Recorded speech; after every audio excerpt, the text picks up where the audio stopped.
今日も可愛く賢く生きる皆さん、こんにちは。嬉野由美です。今日はパリの華やかさから南フランスの爽やかな風景、モナコの贅沢な旅を紹介します。この旅を通して気づいた本当の贅沢や自分自身の変化も共有していきます。まずはパリ編からスタート。今回私は初めてパリを訪れました。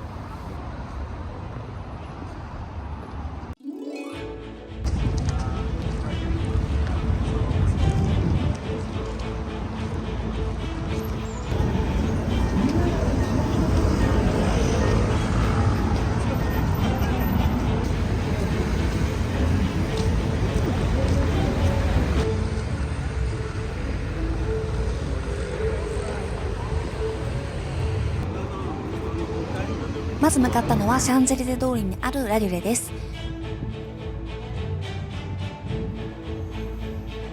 18世紀から続くマカロンで有名なパティスリーの本店です。カラフルで可愛いマカロンがたくさんで、まるでジュエリーケースのようでした。店内に一歩足を踏み入れると、華やかな貴族のサロンにいるような感覚に包まれました。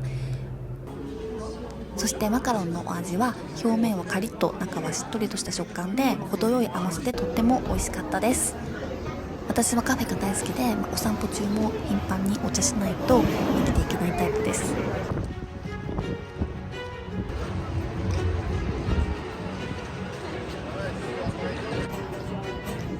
セーヌ川沿いを歩くのも最高で、パリジェンヌたちのおしゃれな日常を垣間見る機会にもなりました。旅行はいつも下調べから予約、撮影、移動、買い物、いつも彼が全てアテンドしてくれます。今こうやって世界中を旅する私ですが、もともと実は旅行が苦手だったんですよね。最初の頃は彼がこの国に次行こうと言ってもまたってこう言いながら淡々とついていく感じ、なんですけど、彼は全て準備するからっていう風に言ってくれて、本当にいつもね完璧にこなしてくれるんですよね。そんな彼のおかげで旅を楽しいと感じるようになりました。彼とパリのお散歩デート、この優雅な時の流れが本当に心地よかったです。パリどうですか？パリジェンヌになった気分。可愛く近づけてる。いっぱい彼が撮ってくれるからすごい満足です。よかった。やっぱりね、いっぱい撮ってくれるの嬉しいよね、女の子からすると。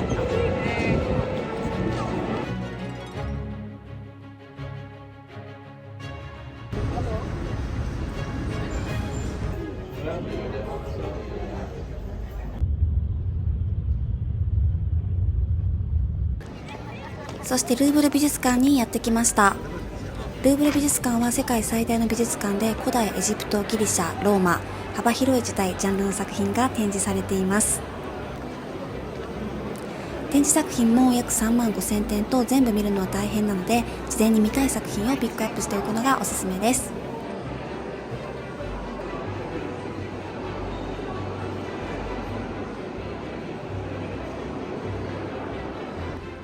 ルーブル美術館では数えきれないほどの作品に圧倒されました。すごく厳かな雰囲気で、建物自体が歴史の重みを感じさせて、展示されている作品一つ一つが物語を語りかけてくるようでした。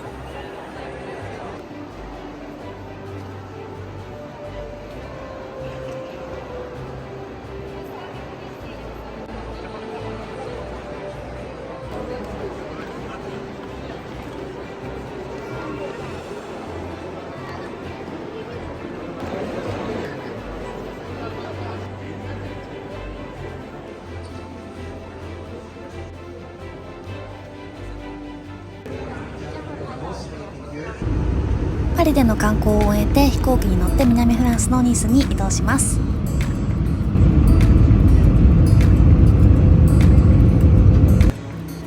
ニース空港に到着しました。3月は少し肌寒いですが、とても過ごしやすい気候で気持ちよかったです。今回はなんとホテル滞在ではなくてビラを借りてみんなと共同生活をしました。大きなビラなので移動用のエレベーターも部屋数もかなり多かったです。プールやバーベキュー、ジャグジーなど設備も快適でゆっくり過ごせました。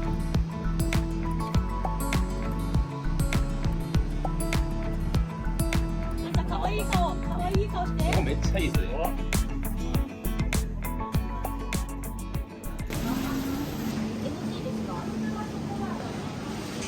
そそしてヴィラについて早々夕飯を作るためみんなとスーパーに買い出しに行きました。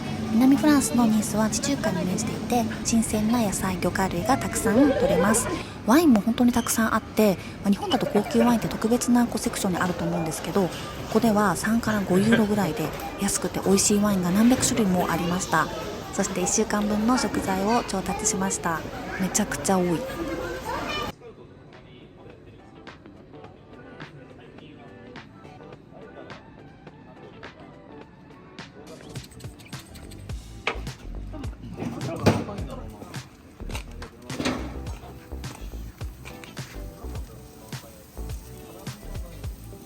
海の中では体にいいとか言ってきますね。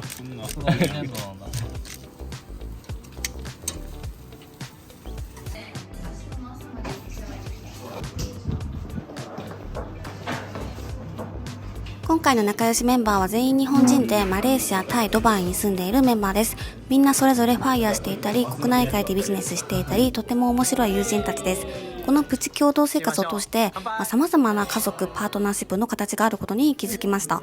ある家族では旦那さんが典型的なプーさんタイプで奥さんがしっかり者でも、もう一方の家族は几帳面でしっかり者の夫と自由奔放な、プー妻。ちなみに自由奔放なプー妻とは私のことです。プーさんタイプの人はだらしないとか頼りないんだけど、今を生きる困難を客観的に捉えるゆるキャラ的な感じで、計画的なしっかり者のパートナーと組むことでお互いに良さが引き立つ素晴らしい相乗効果を生み出してくれる、お互いの違いを理解して補い合える関係というのがすごく豊かな人生につながるのではという気づきがありました。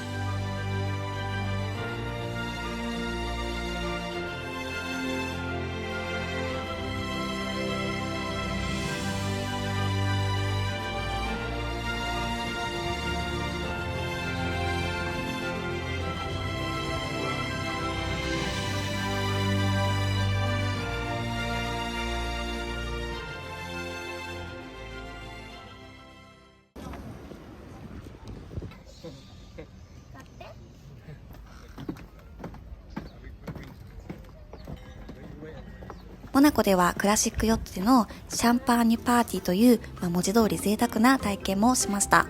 大好きなメンバーと一緒に船でシャンパンを楽しむ時間がとっても優雅で楽しかったです。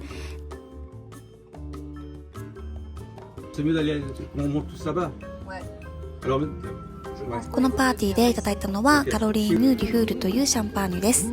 なんとですね、社長様ご本人がついてくださるという贅沢なおもてなしです。Yes, maybe 20 years. After was a French one.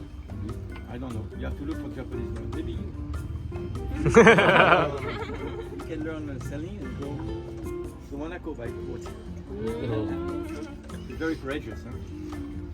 So now I want to make racing with this boat, classic racing. So I have this boat not long time ago, about 4 months. So you are my first guest. Yeah, many guests. You are the first one. そして初めてのシャンパンサーベラージュにも挑戦しました。このサーベル剣でシャンパンの首を切り落とすというパフォーマンスです。緊張したんですけど一発で成功できて良かったです。私のリアクションが薄いのは通常モードでいつもこんな感じです。さすがでしたね。一発で。さすが。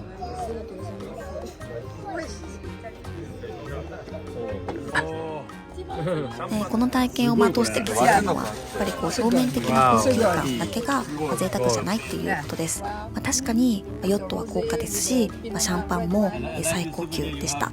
ですが、心に残ったのは、そこで交わした、会話であったりみんなの笑顔とか、そしてここに対する、感謝の、気持ちだったりしました。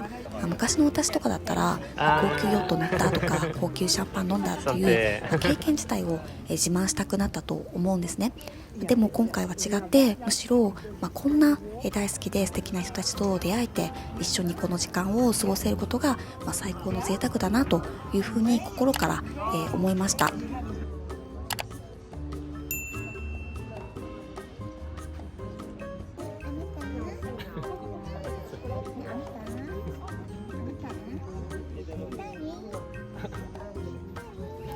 モナコといえば本当に世界一お金持ちの国です。高級ヨットがずらりと並んで、フェラーリとかロールスロイスがもう普通に走る街です。でもですね、この旅で本当の贅沢とは何かっていうのを深く考えさせられましたし、持つことよりも感じること、見せることよりも味わうことを大切にする意識が強くなったというふうに感じます。お金持ちの国モナコで学んだのは、皮肉にも物質的な豊かさの向こう側にある本当の豊かさの意味だったなというふうに思います。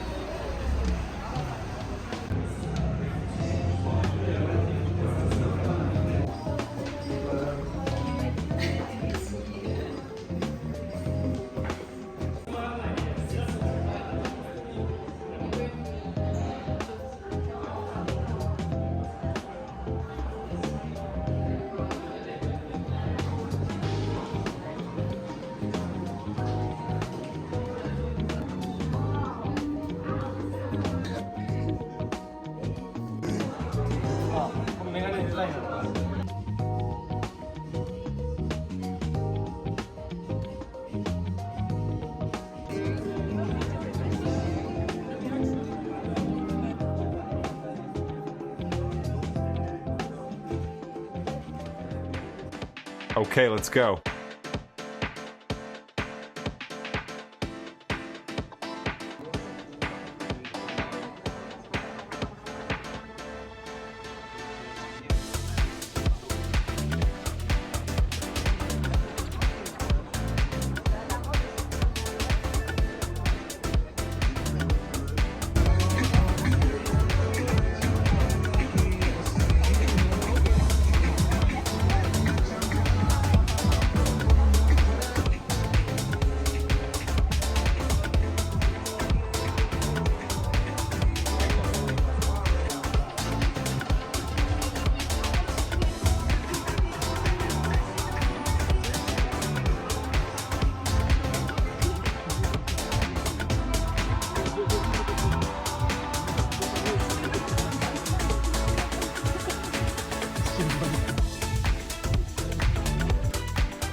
そしてもう一つパーティーをはしごしてカジノパーティーに参加しました。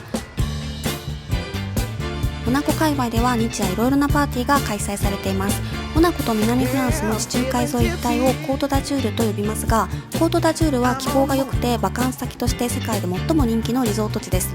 コートダジュールにはヨーロッパをはじめ世界中から富裕層が集まり、社交の場が生まれています。そんなモナココートダジュールでビジネスをしたり、本気で遊ぶ仲間を作ることが私の彼の目標とのことで、今回もこうして大好きな友人たちをモナコに招待して世界観を知ってもらえたことがとても嬉しかったみたいです。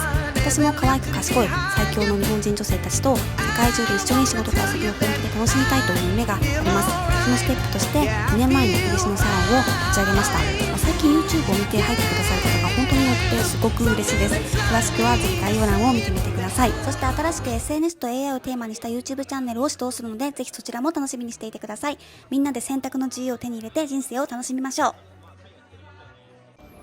バルデラローズバラの舞踏会は毎年3月に開催されるモナコ皇室主催の社交パーティーです。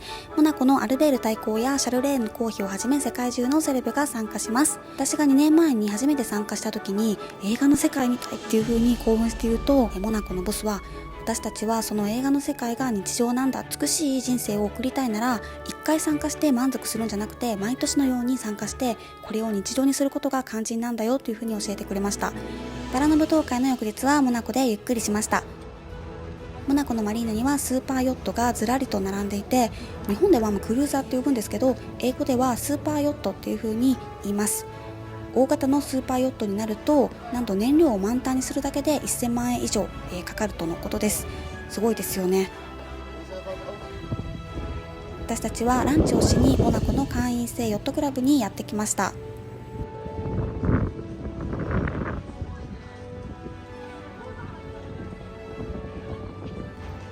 ヨットクラブはアルベール大公が会長を務めています。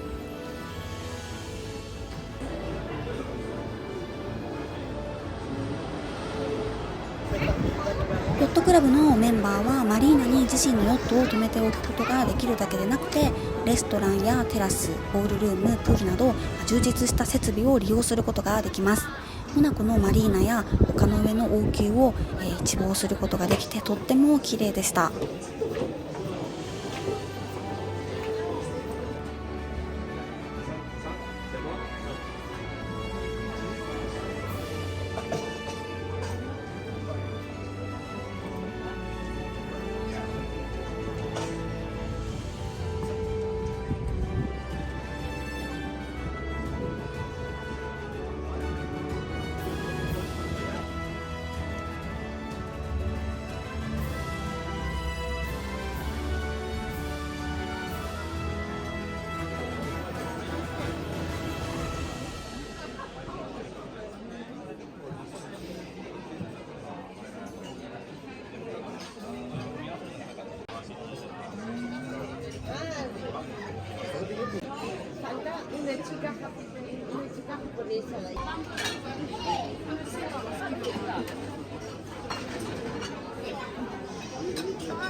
なかなか日本からないですね。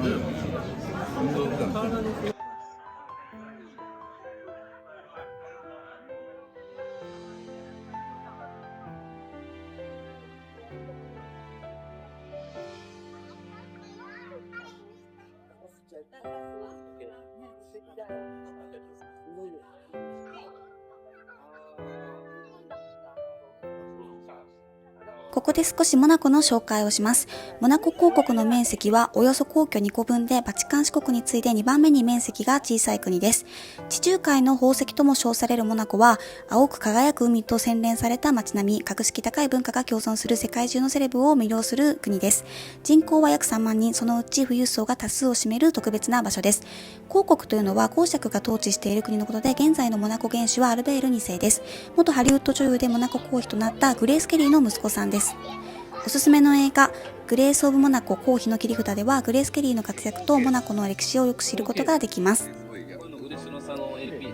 ナコはタックスヘイブンということもあって世界中から多くの富裕層が移住しています。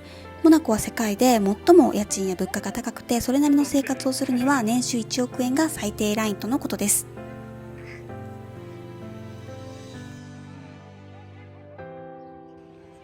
楽しかったですか？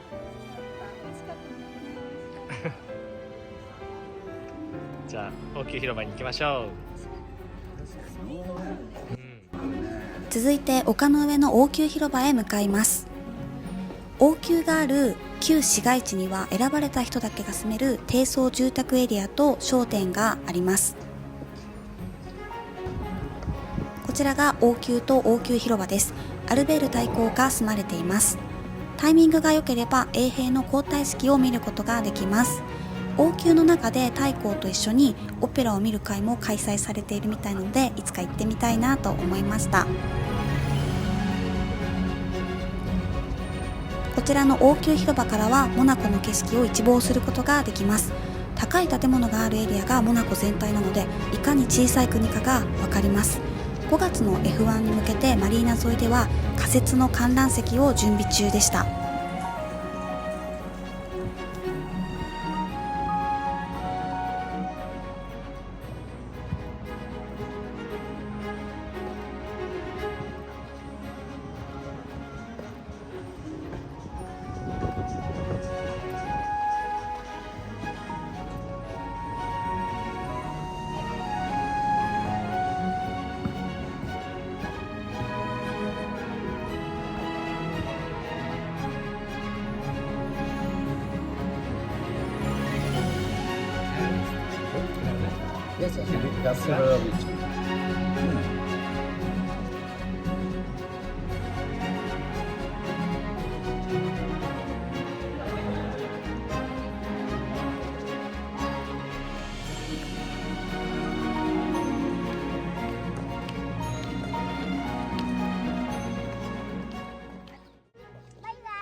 南フランスでは特別な場所を訪れることができました。それはシャネルのロゴが誕生したシャトークレマです。何でもですね、当時のボーイフレンドがこのお城のオーナーだったそうです。ここではシャネルのブランドの歴史と哲学を肌で感じる貴重な体験ができました。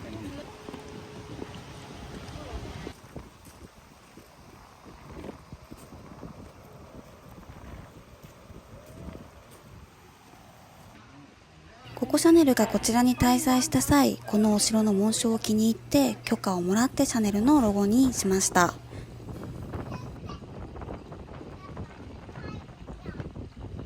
お城の中に入ると、あらゆる扉やステンドグラスにお城の紋章、つまりシャネルのロゴが施されていて、とっても感動しました。そして家具はすべてパリのリッツホテルから取り寄せられたものだそうで、ココシャネルのお気に入りだったホテルだそうです。彼女が愛した場所とか人々から積極的にインスピレーションを得ていたということです。これってすごく人生においても大切なことですよね。自分の直感を信じること、そして愛するものからインスピレーションを得ること、そして時には常識を覆す勇気を持つこと、そんなココシャネルの生き方を学べた気がします。で、そしてこのお城でいつかですね、パーティーを開催するという、プチ目標もできました。ぜひその時は皆さんも参加してください。やっぱり当時ね、女性がビジネスで成功するのは、本当に難しい時代だったと思います。で、彼女は、美しさを大切にしながらも、決して男性依存ではなくて、やっぱり自らの頭脳と、行動力で時代を切り開いていった女性だと思います。彼女は1883年の生まれで、当時の女性といえばやっぱり家庭に収まるのが当たり前の時代でした。そんな中でココシャネルは独自のビジョンを持ってファッションの革命を起こしました。それまでの女性服って動きを制限するコルセットっていう重い装飾が主流だったんですけれども、彼女はシンプルで機能的な働きやすいそういったデザインを提案しました。私が思うそのシャネルの本当の革命っていうのは、服の解放じゃなくて女性の人生そのものを解放したことだというふうに思ってます。彼女は裕福な男性との関係性を築きながらも、彼らに人生を預けるのではなくて、むしろその関係から得た人脈とか資金を自分のビジネスの基盤として活用していたと、まさに手札を最大限に活用するという考え方なんです。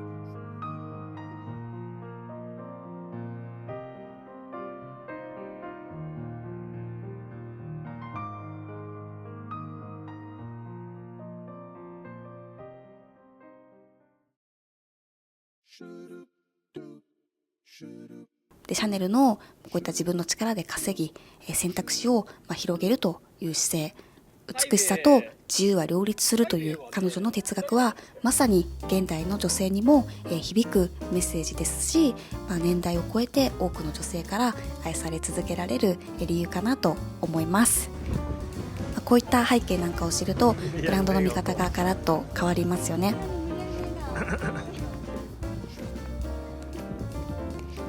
ぜひ南フランスに訪れた際には行ってみてください。ワインテイスティング。It's unique in the world. You can find only in Berlin. Okay? So I think it's a new flavor to you. 乾杯。乾杯。チェーズ。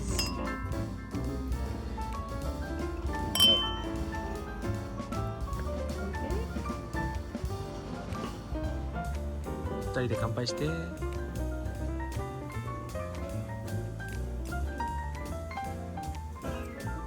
わいい。1920年代とか緩かったんですよね。使っていいよみたいな。はい、今でもそういう言葉もなかった。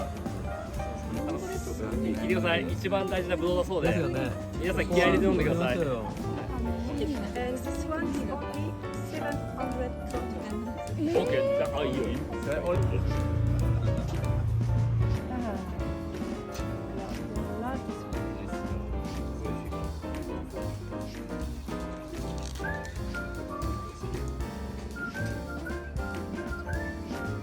面白すぎる。もともとね、あのぐらい遅いから。You don't want to finish your glass? Did you have to spin that? Alors, white wine. White. そして夕食会のためにイタリアへ。国境検問もありません。モナコから東に30分進めばすぐにイタリアに着きます。ヨットパーティーと舞踏会で出会ったマダムの自宅にご招待いただきました。夕食は彼女が手料理を振る舞ってくれます。彼女のこだわりが詰まったクラシックなお家の内装がとっても素敵でした。ヨーロッパに住む富裕層はアンティークなものを好む傾向にあります。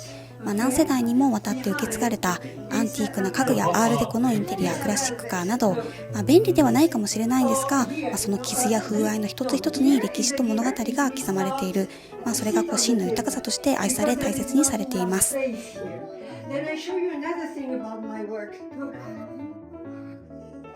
時間をかけて磨かれたものを慈しむ、その姿勢は流行りを追うのではなくて流行りを超えて生きる、そういった姿勢にもつながっているというふうに感じます。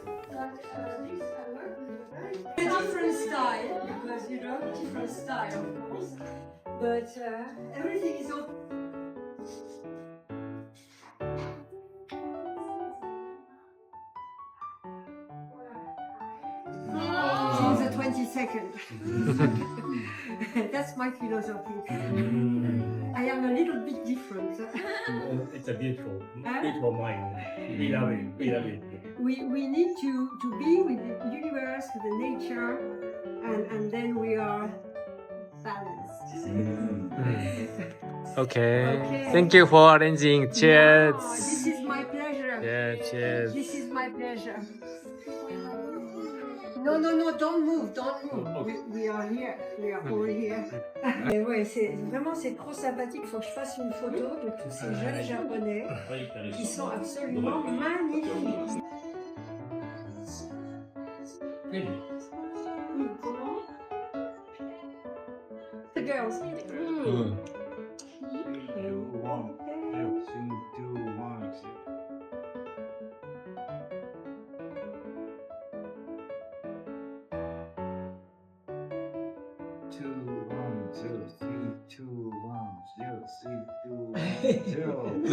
I take the You can AMG, yes. small place for cheese.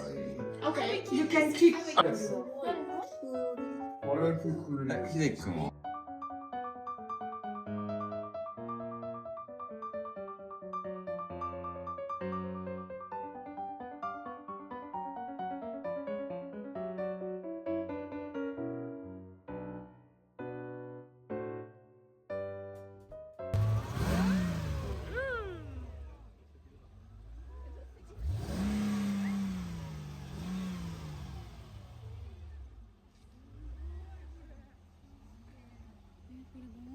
はい。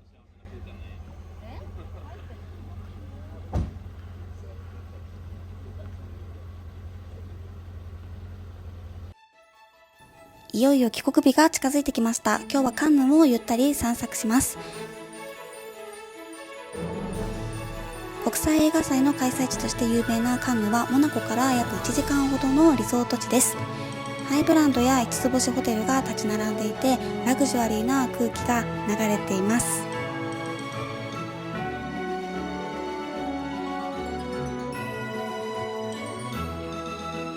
映画祭の時には大物俳優たちが宿泊するマジェスティックホテルにお茶しに行きました。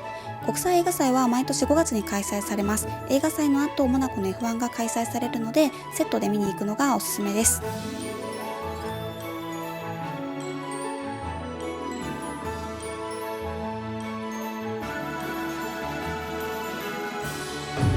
私はなんか早く結構年を取りたいです。入れてたよ。そうなんですよね。それはなぜかというと、年を取った方が女性多くの女性からの共感を集めやすいし、経験してた方がそうですね。そうなんです。50歳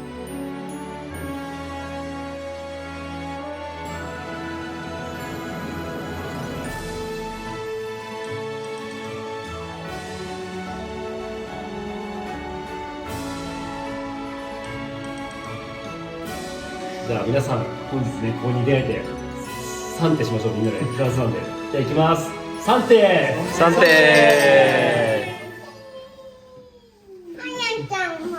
はなちゃんも3手したい3手。3手。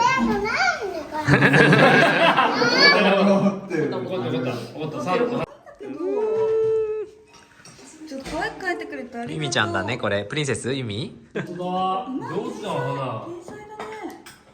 天才。ありがとう。上手だね。バスケパワーもかけてるんだよ、ゆみちゃん。これ書いていくうちに、このどういう人生をされてないかっていう話をすごく聞いてくださったじゃないですか。理想ってどういう人ですかって。年齢的にアイドル。またマレーシアでお待ちしてます。マレーシアでお待ちしてます。またドバイも遊びに行きます。世界のどこかで、あとスペインでもね。また世界のどこかで。世界のどこかで。マレーシアかイビザかドバイか。ありがとうございます。日本もそうか。シャーマンでお願いします。シャーマン15。